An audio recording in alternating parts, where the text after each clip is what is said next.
আজকে যখন বিল পেশ হয় কেসি বেণুগোপাল কংগ্রেসের নেতা তিনি অমিত শাহকে কটাক্ষ করে বলতে শুরু করেন যে আপনি কি করে এই বিল প্রশ্ন করেন, যে এই নৈতিকতা মূল্যবোধের কথা বলছেন, আপনি এই বিল কি করে পেশ করছেন, কারণ আপনি তো জেলে গেছেন। অমিত শাহজি তার জবাব দিয়েছেন। অমিত শাহজি বলেছেন গুজরাটের স্বরাষ্ট্রমন্ত্রী থেকে ইস্তফা দেওয়ার পর আমি আদালতে আত্মসমর্পণ করি, আমার গ্রেফতারি হয়। যতদিন পর্যন্ত না আমি অ্যাকুইটেড হয়েছি ততদিন পর্যন্ত আমি কোনো কনস্টিটিউশনাল পোস্টে যাইনি। কিন্তু মনে রাখতে হবে যে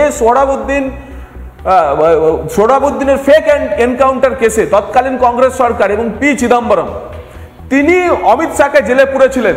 সেই পি চিদম্বরমও কিন্তু পরবর্তীকালে তার বাড়ির বাগানে চাষ হয়, সেই চাষ থেকে কয়েকশো কোটি টাকার নাকি তিনি আয় করেন তার বাড়ির বাগান থেকে।